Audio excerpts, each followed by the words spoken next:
Two guys and a gal talking about movies. Two guys and a gal talking about movies. Two guys and a gal, they're talking about movies. And you know they are really groovy. Two guys and a gal talking about movies. Two guys and a gal talking about movies. Two guys and a gal, they're talking about movies. And we know they are really groovy.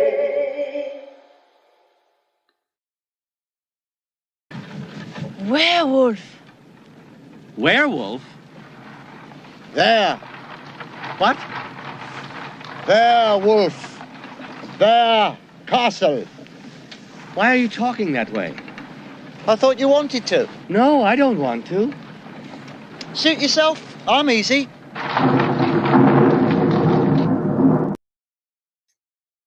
Well, that, of course, was a clip chosen by Manny Zamora from Young Frankenstein. All right, which I think we've all seen that, and it's just an amazing movie. But we're not here, so we're here to talk about werewolves, of course. This is where we're going to unravel the captivating world of werewolf cinema. From the chilling howls, ow, ow, ow, just like you heard there, of classic horror to the adrenaline-fueled action of modern thrillers, these beastly tales have left an indelible mark on Hollywood and our culture. I mean, how many of us dressed up as a werewolf for Thanksgiving? I mean, not Thanksgiving, for Halloween, of course. A lot of us, right? They symbolize our primal fears, our desires. They embody the struggle between man and monster. So join me, Manny Zamora, and Rory Penland as we dive into the ultimate legacy of these shape-shifting legends, exploring how they reflect our deepest truths and ignite our imagination. So, Manny Zamora and Rory, the man of 10 billion and 3 voices, Penland, who is now a werewolf. So you're a shapeshifter now. What? What are you talking about? You look. I think is it a full moon tonight somewhere? I think it's getting close. I think it's getting close. It's like a gibbous moon. I think is what they call it. It's like 3/4 moon. Have you been shackled? Maybe some bars on your just to be careful. I just don't want anyone to. There's been enough destruction down in Florida. You know. I think you need to look in a mirror. Popcorn, so I'm okay. I think you need to look in a mirror. That's all. That's all. I'd like a nice rare steak for dinner, though. I think I'm going to have a nice rare steak for dinner, though. But I sound like Rain Werewolf. Rain Werewolf. Yeah, I'm going to have a nice raw steak for dinner. Yeah, nice raw steak. He's only 3/4 of a werewolf. Bought it at Walmart. Okay. Bought it at Walmart. Yeah.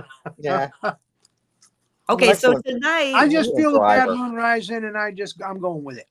It's beautiful. It's you look beautiful. You look amazing. And so this is very apropos. Of course, we're talking about. I like this lighting. I think I'm going to keep this lighting from now on. Very eerie. At least Manny is also even though it's burning my Manny. retinas, but you got to sacrifice. It's show business is all about sacrifice. So if you had a little bit of like a glimmering candlelight, it would be. Oh yeah, I'd have to leave. I'd have to leave. I know it would be too much. I can't handle it. I just can't. Okay, so everyone needs to stay put because directly after this show, we're going to be delving into the world of zombies. So there you go. Yes, this is a double feature. The double creature feature. It's a double creature feature. Yes, just like the old drive-in days. Yes, we're going to have double the horror instead of our usual 1-hour horror. So there you go. All right, so let's get right to it then. Yes, werewolves, lycanthropes, creatures of the night. What beautiful music they make. So, Rory, why don't you lead us off this time? You lead us off. Me? Yeah, you tell me what your favorite werewolf movie is. All right, so at the top of my list is An American Werewolf in London. Good film. Just one of the best werewolf movies ever made. Directed by John Landis, starring David Naughton, and co-starring Griffin Dunn, and the gorgeous Jenny Agutter as the Jenny nurse. Agutter, yeah. Agutter, yes. I don't know. I try to put a British spin on it. Agatha. Agatha. But Jenny Agatha, my dear boy. yes, quite so. Yes, quite the dish. Anyway, and of course, one of the most amazing werewolf transformations by one of the giants of special effects makeup, Rick Baker. Yeah.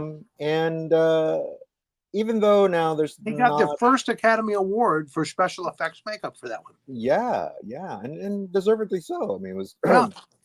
deservedly so. It was quite an amazing a feat. Uh, Probably the first time. Well, maybe not the first. I don't know if it was Howling before this or after this. I don't remember now, but definitely just an amazing transformation scene. And probably like something we hadn't really seen before. Before that, it just been kind of like time lapse or putting on the makeup slowly over time and all that. Like Henry Hull in the Werewolf of London, Right. going behind a pillar, and then they do some makeup on him. He comes out from behind the pillar, and he's more werewolfy, and so on. Yeah. So yeah, the transformations were done with a lot of more different camera tricks, but I mean, this is the one when we actually like saw it on in camera effect and see the face stretching out into a snout and all this stuff, and it's really quite amazing. But that aside, the effects aside, the story itself was actually pretty good. I mean, it's a little more horror comedy really than just a straight up horror movie. There's a lot of humor in it, very kind of dark humor. Griffin Dunn as his friend who was killed by the werewolf but comes back as this ghost that is just slowly decaying over time. So that makeup effect is also pretty cool, pretty gnarly. Yes.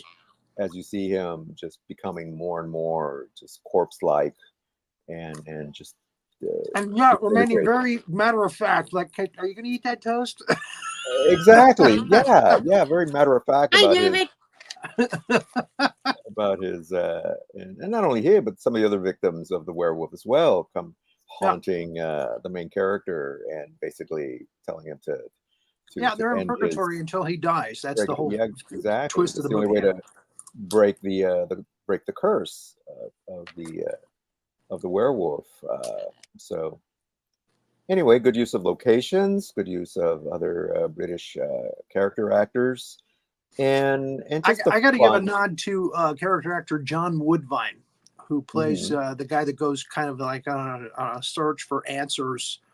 Right. Yeah. He's a doctor, but he's baffled. He's confused by this case of David and his nurse, and she's got him at her house. And in any case, he deserves a nod for this movie. It's on my list.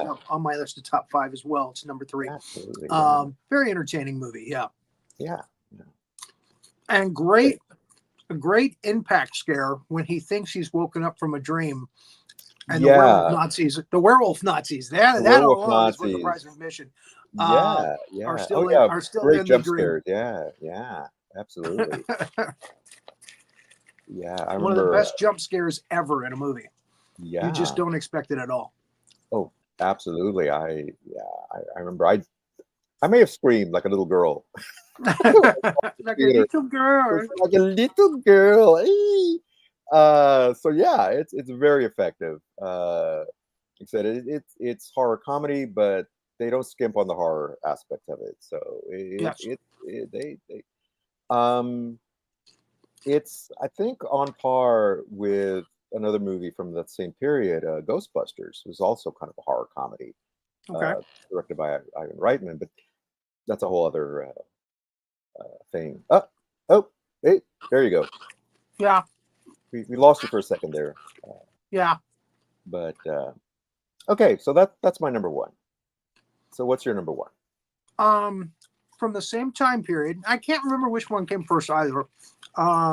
And again, the same kind of format, a dark comedy, never on the dark horror aspect of it. But yeah, again, you got some dark comedy. The Howling is my favorite werewolf movie. It's a great werewolf movie with a lot of cool twists, a Mhm. lot of great performances, a lot of interesting cameos from character actors in it. Again, I can watch this movie over and over and over again. It's just so cool. Mhm. And in an interesting turn, it kind of makes the werewolf.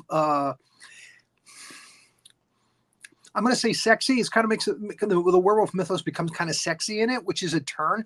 In this movie, these werewolves, there's more than one. There's a whole community of them. And this turn on the werewolf mythos, these werewolves are cool with being werewolves. They want to be werewolves. They're very happy with the power that they get from being a werewolf. And the Mhm. Quist family, Eddie Quist is a serial killer who's a werewolf. He loves being a werewolf. It gives him ultimate power.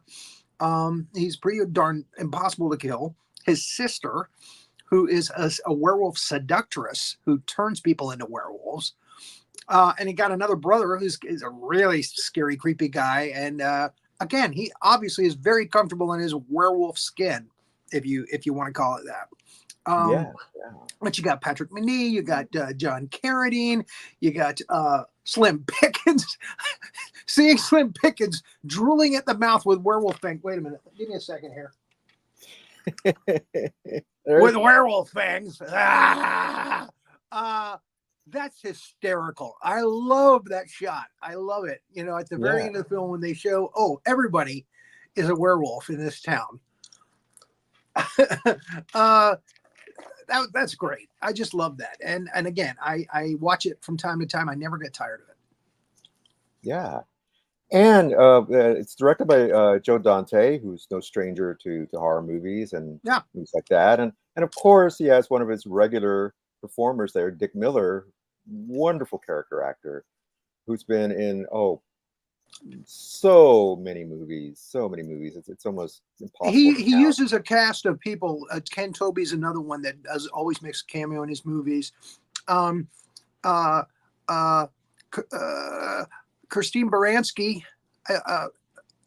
Help me out here, Renee. I know her last name's Baranski. I can't think of Belinda Baranski. She's in just about everything that Joe Dante does. Yeah.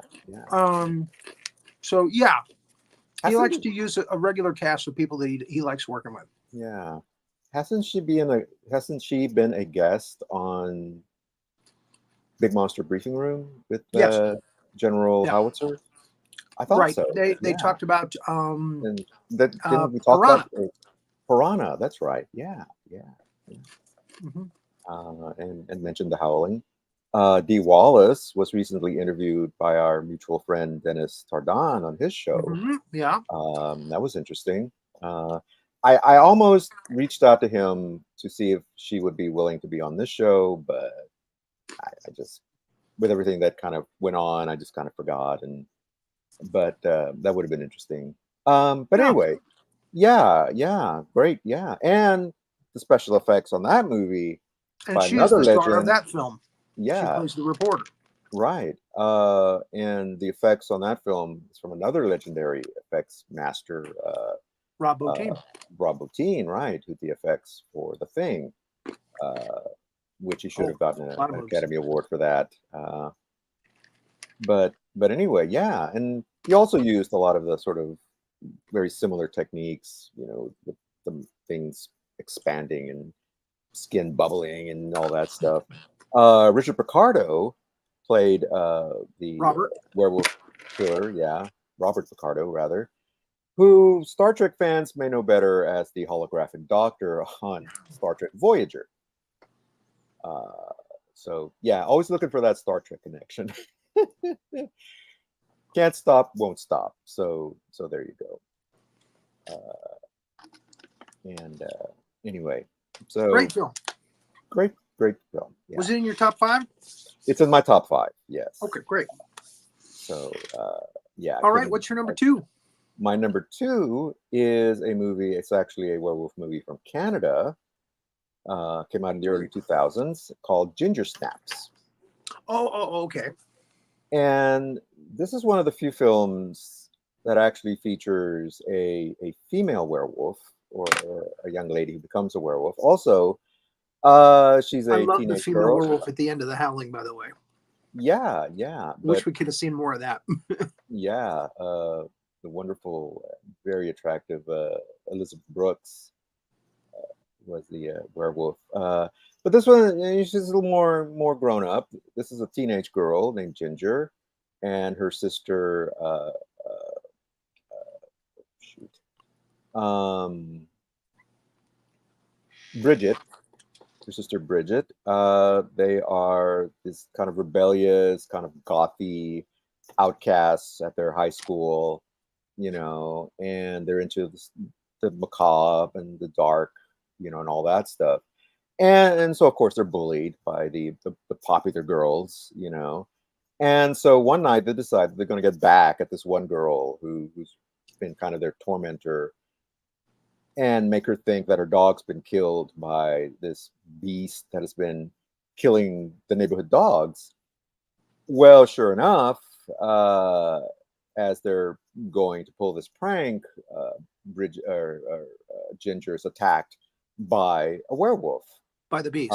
By the beast itself, who turns out to be a werewolf, and the monster is actually killed by this guy who works at this greenhouse, who sells a little weed on the side, and runs it over with his van. So Bridget goes to him eventually to try to find a cure for it. For her, well, she claims that she's the werewolf to him, but she doesn't want him to know that it's actually her sister. But he figures it out. He's not a fool. But what's interesting is that the transformation, it's not one of those where it's like full moon comes up and suddenly she's all full werewolf. It's a slow transition to her final werewolfy form, and that's part of the story. Part of the fun to watch. Yeah, and the transformation is exactly, it's fun to watch. She starts growing hair in places that shouldn't have hair, and it's really, I mean, the whole werewolf thing is really a metaphor for girls specifically going into puberty. Yeah, and they kind of feel like monsters, and things start sprouting, and all this stuff. I'll be honest with you, I haven't seen it. I've seen it on many people's lists, and I haven't watched it. I haven't seen it. I think it's an interesting watch. It's a fun watch, and the two actresses are really good, and also it features Mimi Rogers, who plays their mother. Funny. And so she has a pretty significant role in the movie. Good. Or the first Mrs. Tom Cruise. Got to go that way. I always like to see Mimi Rogers make appearances in movies. Yeah, and her appearance in Austin Powers is great. Yeah. And So so she has an interesting turn. She has an interesting turn in this film. Funny. Werewolf mom. Werewolf mom. Yeah. I guessed it already when you said that. It's a good movie. It's a really good movie. So. Awesome. My number 2 is a classic, Frankenstein Meets the Wolfman. Okay. Okay, and here's why I didn't say the Wolfman, because the Wolfman with Lon Chaney, the original Wolfman, you don't really see the Wolfman clearly in that movie. It's very dark, and all the clips of the Wolfman are usually in the dark forest. You don't really get to see him cut loose. Right. And Frankenstein Meets the Wolfman, oh my God, he is out in the light, and he is killing people, and people are chasing him to the woods, and he is fully lit, and he is gnarly, and he is awesome. I mean, that was Chaney's best performance as the Wolfman. And it's Lawrence Talbot as well. It's his best performance as the Wolfman, and it definitely deserves a place on the top 5 list, I think, because that is the Wolfman we grew up with, and that is him at his absolute total best. So, It's a shame what happened to Lugosi as the Frankenstein monster and them cutting his dialogue and everything from the film, because that would have made more sense. And if you followed the lore like we do today with our monster movies, it wouldn't have mattered. But test audiences laughed at Lugosi talking as the Frankenstein monster. They didn't realize, they didn't see Ghost of Frankenstein where Igor's brain was put in the monster's head and boom, it all got trashed. So the movie's only like an hour and 10 minutes. But again, it's an hour and 10 minutes tightly packed of just awesomeness. And I can't tell you how much I love that movie from when I was a kid on up till today. Yeah. It never gets old. I just wish they'd colorize it. Oh yeah. I know you got your That's my thing number about 2. black and white. Yeah. Cool. And my number 3 is American Werewolf in London. So we've already talked about that. So what is your number 3? 3. Well, as a matter of fact, it's The Howling. So yeah, we've already there we go. discussed that one as well. All right. So what's your number 4? So my number 4 is let me double check. So my number 4 is another classic. It's The Curse of the Werewolf with Oliver Reed. Okay, very good. Just another great Hammer film. And again, we don't get a lot of werewolf action, mainly until the end. Yeah. But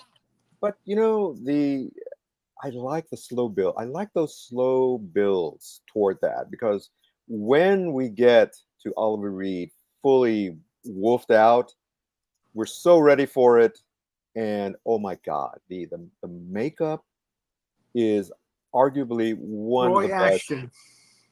Yes. Roy Ashton did all the early Hammer films.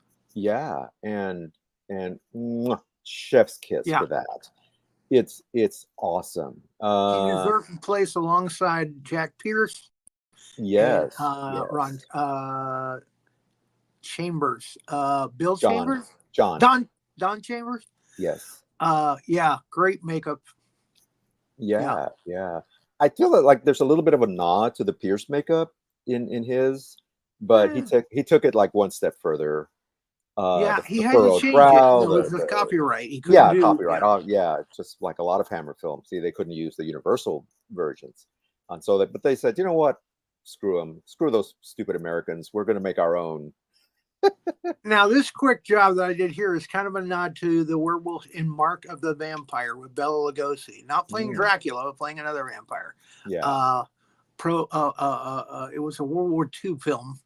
They had to go a little different with the werewolf. Yeah. So he's more like a puppy. Yes, master. He's a werepup. A werepup. He was a werepup. Yeah. Great. Sounds like a Hanna-Barbera Saturday morning cartoon. Next up, werepup. Teen Wolf.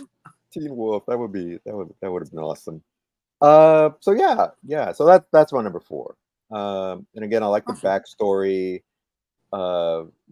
and just again the transformation, and when we see him, like I said, fully in the makeup, it's so awesome and so cool. So and I like the story, the ramp up to that is good. So I'm going to surprise Renee by flip-flopping my number 4 and 5. Oh my gosh. Are you serious? All right, let's do it. I'm ready. Okay, she's ready with the B-roll anyway. And I'm going to go with number 4 is Silver Bullet, Stephen King. It is not my favorite werewolf. It's a Carlo Rambaldi werewolf, but he's gnarly. He's a badass werewolf. It's practical effects, which I like.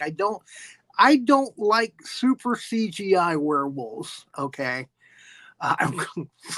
You can't understand me very well with those werewolf things. And the super CGI werewolves, I'll tell you the worst one right out of the gate. This is the infamous American Werewolf in Paris, or I think it was Paris, right, or France. Yeah. Those were the worst CGI werewolves ever.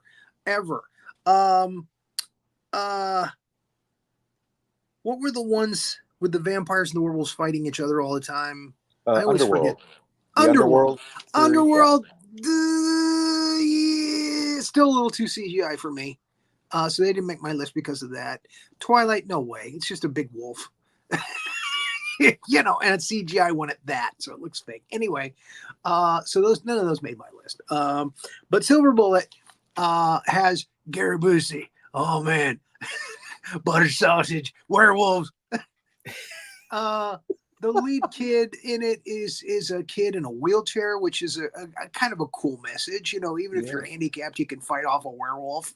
You know, I dig that. And that's Stephen King. You know, that's how he wrote it. And Everett McGill, who's best known for License to Kill and The People Under the Stairs, he plays a pretty weird reverend character who turns out to be the werewolf in the film. Sorry, spoilers. It's an enjoyable, fun werewolf romp, and the dream sequences are really fun, real dark comedy. Yeah. Corey Haim. Is it Corey Haim that does the lead in that? Or was it Feldman? One of the Corys. It wasn't Feldman. I know that. So It could have been Corey Haim. I think it's Haim. Yeah. Yeah. You double check that.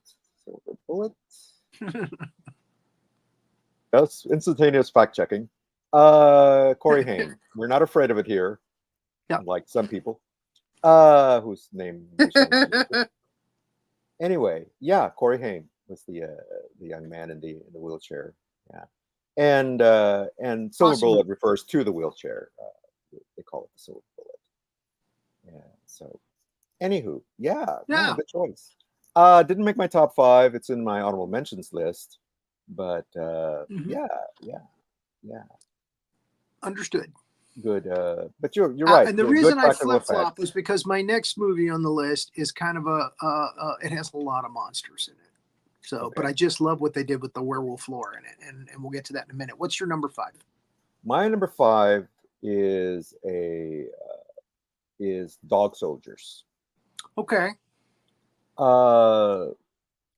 It's set in the Scottish Highlands, and it's about a troop of soldiers who are out on a training exercise, which quickly devolves into a fight for survival against a group of lycanthropes, group of werewolves.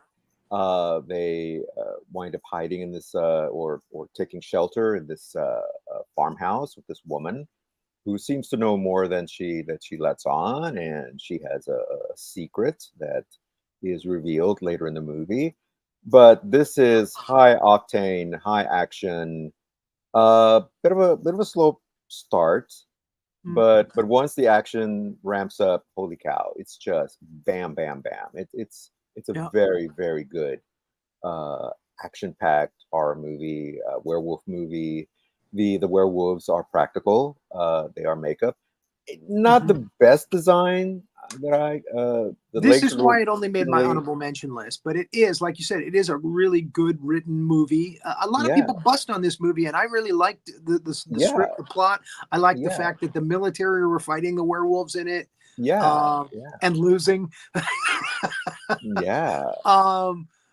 it kind of had an Aliens kind of feel to it. Yes, and exactly. That's maybe what maybe it kind of ripped Aliens off a little bit, but it was a fun movie. It was an interesting movie. Yeah, and definitely. She is a werewolf bitch. Yeah,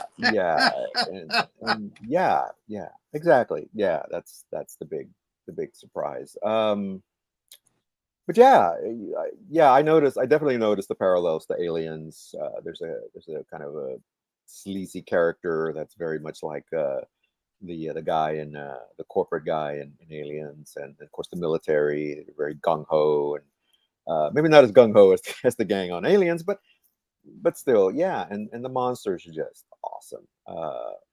Like not the best werewolf makeup.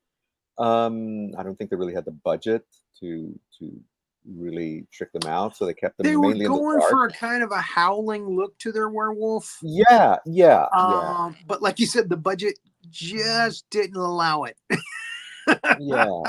So they did the best they could. I mean, but it was the best they could. And again, I give them kudos for that. But I think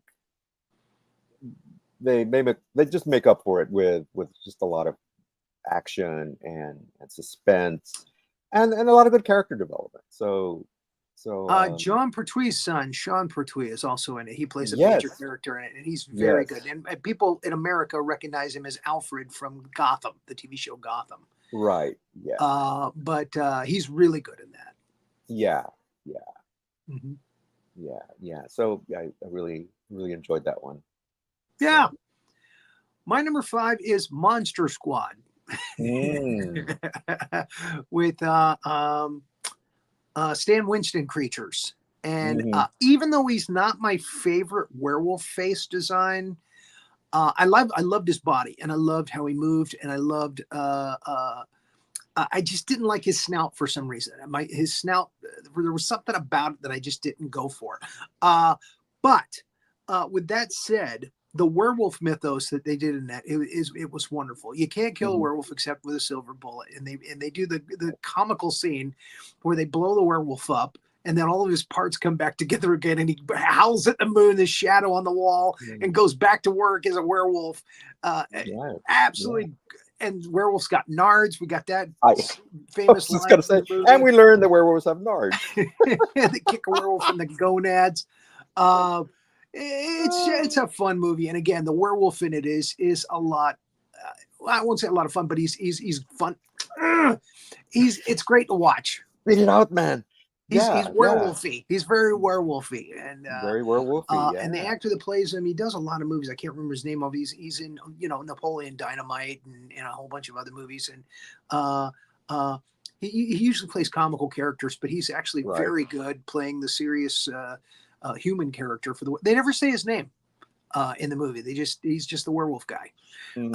But again, great cast in that movie. Duncan Rieger is Dracula. Tommy Noonan is Frankenstein's monster, and very faithful to the Universal creatures. Again, if you haven't seen Monster Squad, you got to treat yourself. If you're a fan of the old horror movies, the old Universal films, you got to watch that because it's really a very nice nod to those creatures, but they're updated. And again, I like Stan Winston's Creature from the Black Lagoon. Oh my God. Much better than the original. I mean, it just looks so more realistic. It's unbelievable how realistic that damn thing is. If I saw that coming up out of the swamp, man, I'd think it was real. And it's a shame that no, I mean, it's been talked about. There was going to be a remake of Creature from the Black Lagoon, and that would have been an awesome, get Stan Winston to do the effects. Just get permission to use that design. Exactly. Again, that would be great. Because it was an awesome Gillman. Awesome Gillman. Yeah. Didn't really use him enough. I don't think in the movie. That's the only downside to that. But they had to give him equal time. So the Mummy had to give. They have to give the Mummy time. It probably the smallest, most unscary Mummy to me. But to a little kid, and that's who he was terrorizing in the film. Most of the film, it would probably be pretty scary. But it doesn't seem very assuming compared to the other monsters in the film. But there it is. Again, like the movie, I still enjoy it very much. Again, I can watch it again and again. Yeah, and I love the world. I feel like Duncan Rieger should have had his own Dracula movie. He did such a good job with that. It was certainly nasty. Yeah, nasty. Dracula. And I looked it up. Mean Dracula. The werewolf. The actor's name is John Grease. John Grease. That's it. John Grease. Yeah. I think. No. I'm wrong. There's another actor that I get confused with him a lot. The guy that played the killer in Angel, and he was also a really dumb soldier in the Bill Murray Stripes. I get them confused a lot, but no, it's a different guy. Yeah, that's a different. But John Grease, does a lot. He's done a lot. Yeah, you're thinking of John Deal, who was also in Miami Vice. He was one of the other. Okay. Yeah. So anyway, Monster Squad. Okay. Monster Squad. Yeah, that's such a fun movie, and didn't get the recognition that it should have.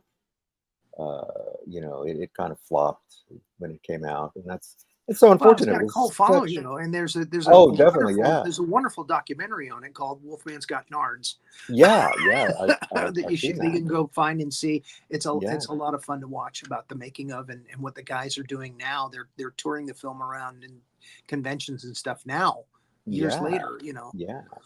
decades later. Yeah. They're all grown up now, those kids. Yeah. So yeah, you know, it's good. I'm glad that eventually it does kind of get the recognition and becomes a cult classic. Yeah. So I actually worked at a haunted attraction at the time that came out, and we all that worked in the house, the haunted house, loved it. yeah. That's what we do is we play monsters and scare people, and we all loved Right. it. We thought it was a great Oh, nod to I the loved original. it. Yeah, Universal Monsters. Yeah. All right, honorable mentions. All righty. So what's your honorable mentions? Let's start with you. Definitely the Wolfman because it was the first. Mm-hmm. Kurt Siodmak pretty much wrote the playlist for what was going to happen in werewolf movies much later. Curse of the Werewolf. Mm-hmm. Werewolf of London, which we kind of mentioned earlier. Yeah. That actually, I said the Wolfman was the first, but actually, Werewolf of London was the first. Oh, with Henry Hull, and but they Yeah. didn't quite get the mix right. Yeah. It was a good movie though. Dog Soldiers. I Was a Teenage Werewolf with Michael Landon. I had to put that on a list. It's worth noting. It's a scary werewolf. He's drooling all the time, and he's coming at you, and he's wearing a Letterman jacket. Gah! Yeah. I love the scene. I love the scene in the gym. The girl exercising, and then he comes bouncing in there. Yeah. Yeah. Now I have a dishonorable mention as well. This is one of the Okay. worst werewolf. Oh, and I should mention Wolf Cop. I just like the concept of a police officer turning into a werewolf and enforcing the peace as a werewolf. I just love that idea. Wolf but Cop. The dishonorable mention is a movie called The Beast Must Die. It's a British film with Peter Cushing, Charles Gray. Had a pretty good cast actually. The problem was the werewolf is like a German Shepherd dog dressed up like a werewolf. Oh, That's the bad no. part. And the transformation scene is like this really terrible animated scene where this guy's face turns into the German Shepherd dog. Wow. But what really makes it infamous is they have a werewolf break at the end of the movie. Who is the werewolf? And then they have a little clock for 60 seconds. You got to guess who the werewolf is. Oh my God. Oh my God. It's so terrible. It's so terrible. It's actually fun to watch. It's like a Plan 9 from outer space, but with a werewolf. A terrible werewolf. The worst werewolf. Yeah, it sounds like one of William Castle's movies, but not as clever. Well, again, they did that break. Who's the murderer? When they did the 10 Little Indians in the 60s. The 60s, Right? Because they've done like 10 of them. Yeah. But the one with Shirley Eaton and oh God, who else was in that? Herbert Lom. Oh no, Herbert Lom was in the later one. Gert Froba. No, he was in the later one. It was Sir Wilfrid Hyde White. There we go. He turned out to be he was the judge. So in that Wilfrid Hyde White. Yes, Wilfrid Hyde White. I've never seen Wilfrid Hyde White is one of those people that always seemed old. No matter even when he was young. Even when he was young, he seemed like he was already like in his 50s. You know. Yeah, because in the 70s he was like 80 something, but he looked like 80 something in the 60s. Exactly. Exactly. It's true. It's absolutely true. But anyway, that was around the time My Fair Lady, and he was doing that one with Rex Harrison. With Rex Harrison. British teacher children how to speak. Yeah. I've grown accustomed to your werewolf face. I had to tie it in somehow. I had to do the weave. Lovely. That's good. Do the word salad. And he was in the. So yeah, Beast Must Die. If you can find it, it's very hard to find. It was like an Amicus film or something like that. You know, one of those guys that were trying to compete with Hammer. Hammer. Yeah, But it sounds it like was early 70s, so Hammer was waning at the time as well. And Yeah. I guess they just said, let's make a werewolf movie. And they just were like, we'll dress up a dog. Make it look like a werewolf. we can't afford that. And it's a mystery thing We'll where make people are getting killed one by one in a place. And there's a guy trying to hunt the werewolf. You know, he's invited everybody in because he wants to hunt a werewolf. And it's just really, really bad. So bad it's good. Yeah. So that's my infamous pick Okay. for a werewolf movie. All right. So my How about your honorable honorable mentions. mentions? Mine, well, the Wolfman, of course. Gotta honor the OG. Wolf with Jack Nicholson, where he plays a werewolf. And it almost We don't get to see them all wolfy though. Him and Yeah. Spader. You know? Yeah, toward the end. That's why I toward didn't the make my end, list. but- And that's the only Yeah, one. but- I mean, it's yeah, a good not- movie and it's fun to watch. And but yeah, we don't really get to see him fully wolf out. Yeah, not the best. I mean, they really made the werewolf makeup a little too subtle, you know. And Yeah. I guess that's what they were going for. Yeah. No, we want to make it more realistic, you know. Okay. But yeah, like I said, it's still a good story. So they were like Silver Bullet. person. Silver Bullet Yeah. made my list. Teen Wolf with Michael Keaton, Michael J. Fox. You know, kind of funny, not You a wanna see kind me of, wolf out? but a funny movie. Yeah, that was pretty cute. And I was a teenage werewolf. I did like the Underworld movies. Yeah, the wolf. I some like were the kind of stories of the Yeah. Underworld movies. I like the stories. I just wish they had done better with the werewolves. with the in werewolf those. makeup. Yeah. Again, Yeah, they you were can't still have a little too everything. CGI. Yeah. So okay, so that's my list. Oh, I want to point out Teen Wolf. They weren't going to release it because they didn't think it was good enough. And then when Michael J. Fox got Back to the Future, and that Mhm. one was a huge hit, they put Teen Wolf out, and a lot of kids, teenagers liked it. I mean, it hit with its audience. Yeah. I have to give a nod to James Hampton, who you probably remember from F Troop. And he did a film called Homps for Disney later, with the camels and but he plays the uncle who is a werewolf in that. And I love the little take where Michael J. Fox finds out he's a werewolf, and then he opens the door and the uncle's there, and the uncle's fully wolfed out. And he's just like, I think we should talk, or whatever the line was. It was just Yeah. very And he matter has of a glass. fact. And his glasses. His And he's little got glasses on. Yeah, I mean, that's a great Yeah. take. That's That was like the best take in the movie. Yeah. So James Hampton deserves applause for that Oh, absolutely. as the werewolf uncle. Yeah. There's And another movie called My Mom is a Werewolf or something like that. That's just really Yeah. ridiculous. And Yeah. John Saxon is the guy that turns her into a werewolf. And Yeah. that's an actually interesting movie. I should have put that on my honorable mentions list. Is it No, it's not Kathleen Turner. No. It's another. Oh, what's her name? Shoot. Yeah, I know the one you're talking about. Yeah. And see, now I got to look it up. And was it Werewolf in Washington? It's one called The Werewolf in Washington. I think it's another one of those where they wanted you to know with the title alone that it was just going to be so bad it was good. Mhm.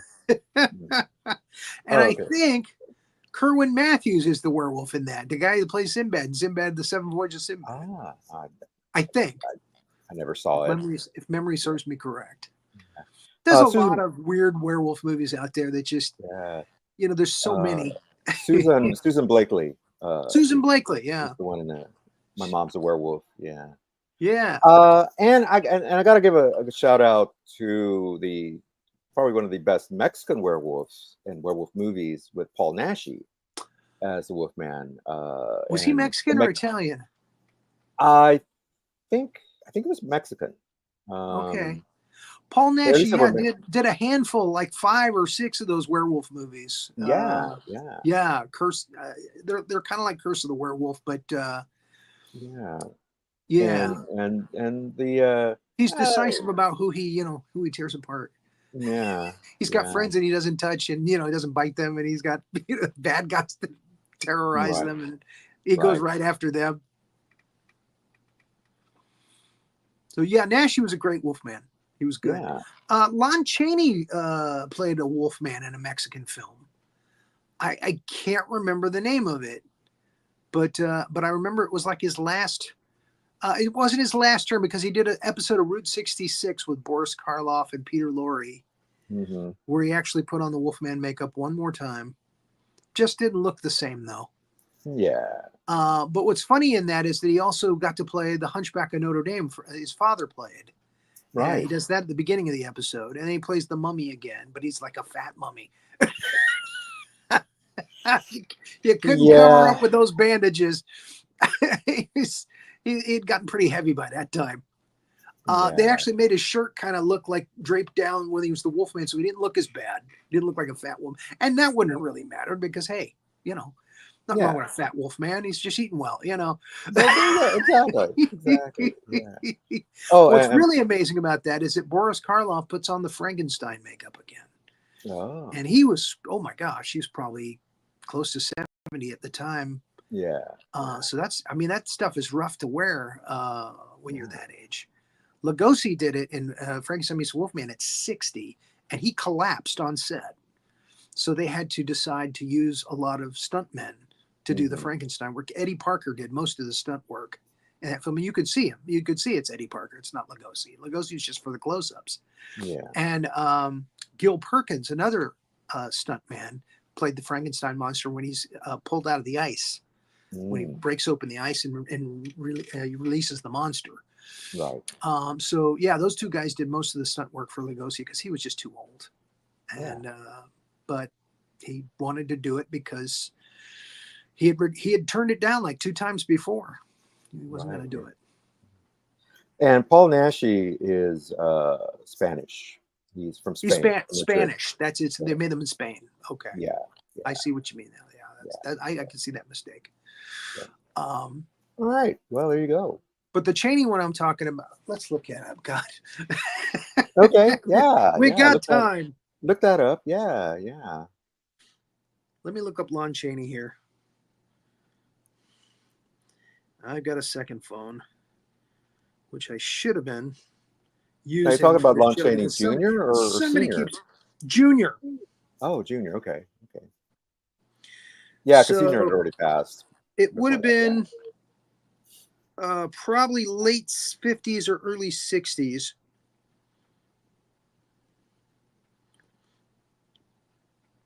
And I think I've got a copy of the movie, but I just haven't watched all of it. Oh, La Casa, the House of Terror. That's what it is. La Casa del Terror. 1960. That's it. La Casa de Terror. And that was Mexico. That was Mexican. Yeah. And he played the Wolfman one last time. And yeah. He's gnarly in that, just like he was in the early films. Oh, yeah. But again, Frankenstein Meets the Wolfman doesn't get any better than that as far as the Wolfman from Universal Studios. It doesn't get any better than that. Yeah.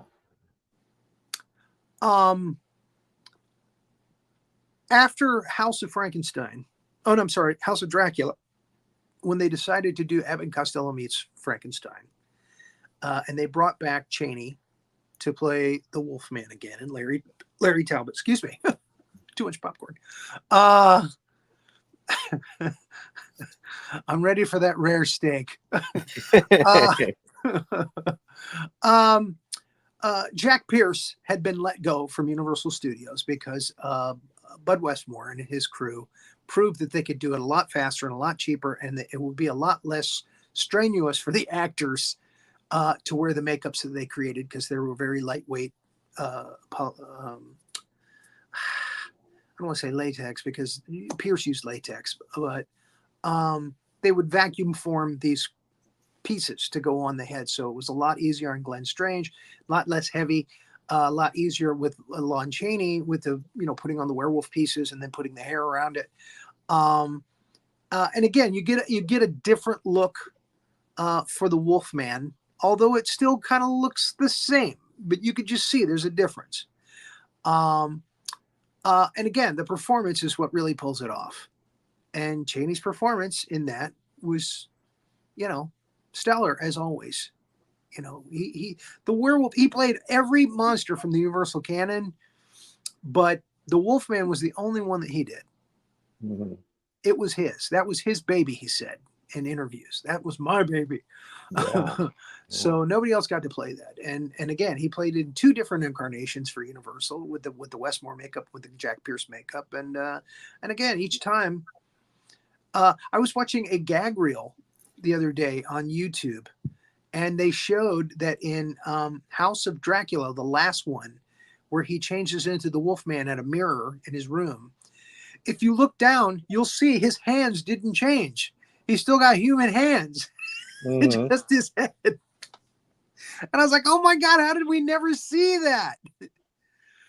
Now, in the Wolfman and Frankenstein meets the Wolfman, I've got a problem with the fact that he changes clothes as the Wolfman. He goes out in a dark shirt and he comes back, or they find him in a bed like the next day, and he's back in the clothes that he was in when he turned into the Wolfman. So evidently he changed back into his pajamas or whatever the hell it was. I think that's what it was. In Frankenstein meets the Wolfman, he's in like hospital pajamas. And the next thing you know, he's out on the street killing people, in a dark shirt. So, sorry, I'm trying to get my charge cable here. So, yeah, there was some continuity gaps there. But that one completely slipped by me in House of Dracula when he's changing into the Wolfman at the mirror, and his hands don't change. His hands are just Lon Chaney hands. Yeah. Sorry, nobody caught that. Nobody like, wait, why aren't his hands made up? They just said, "Dad, they'll never see it," and there he was right. It's like, well, I never saw that. I wasn't looking for it. I was looking at the Wolfman's face. Exactly. Well, that's what they counted on. Yeah, you're going to be looking at his hands. You're going to be looking at the transformation. Yeah. So, but why couldn't they just make some werewolf gloves to put on him or something? I mean, that's Exactly. what Jack Pierce had to do. Chaney complained so much about the Mummy that Jack Pierce had to make a special suit that zipped up the back and mummy gloves, so he didn't have to do his hands. That took hours. And eventually a mummy mask too that he could wrap around and put the collar around it, so he didn't have to go through 5 hours of makeup. Because with Chaney Jr., he was a drinker. He liked to drink, and he said, "Look, if you don't get out of me what you want by 3 o'clock, forget it, because I'm drinking." Exactly. It's beer o'clock, people. It's beer o'clock. It's Miller time. It's Miller time. Oh my gosh. Yeah. Well, and we drink on set, so we get drunker and drunker as the day wore on. So yeah, he said, you better get what you're going for by 3 o'clock, because I'm probably going to be too drunk to do it after that. There's a famous scene. I can't remember the name of the show now. There was a TV show, Fantastic Stories or something like that, where he played the Frankenstein monster. And he didn't realize it was a live show. He thought it was taped, and he thought he was doing a rehearsal. So the Frankenstein monster is supposed to be smashing furniture, and he's picking up furniture and then just laying it down, and then going on to the next piece of furniture, and then lays it down carefully so he doesn't break it. And that's saved for posterity because he was drunk. He didn't know better. Yeah. I've seen that. It's out there on YouTube. Yeah. Like everything else. Yeah, it was funny. It was a compilation of all these different things, but yeah, it was hilarious to see that. Okay, so we'll be back in a couple of minutes to talk about zombie films, right? Yeah. There we have a little something special that we're going to show here. Do we want to do that now, Renee? Yep, we're ready. Yeah, let's do that now. I'm happy. Another night in Gotham City. I hear the cries for help.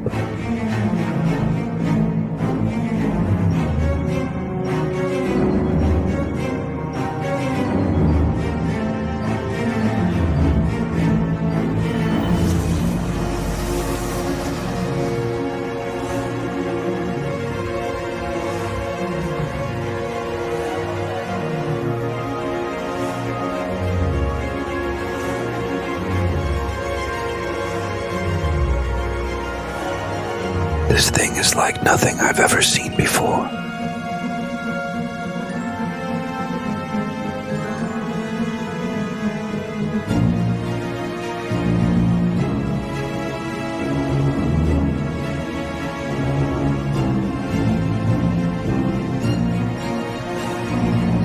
How do I fight this monster? Well, good thing I have friends I can call on to help.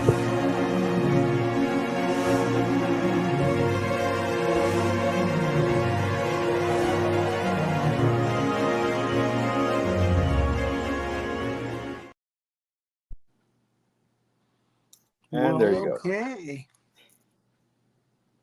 Just a little something I threw together that's going to get me sued by DC Comics. So Now, I have a question. Why was it that people weren't running from the Nightcrawler creature? They were going towards it.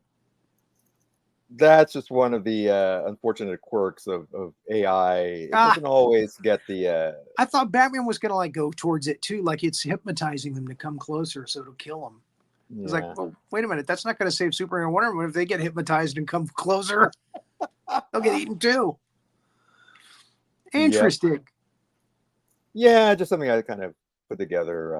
Well, sort fun. of playing around with some AI programming, and yeah, this looks. So anyway, I thought that'd be a little something fun to bridge the gap here. So Very nice. all right, well, you are off to do something. See you in a few minutes. A little quick change. So we'll see you. We'll see everyone here in just a few minutes. Gotta get my next set of tea. Thanks for watching this episode of Two Guys and Sometimes a Gal Talking About Movies. Be sure to like, subscribe, and click that notification bell to get future episodes.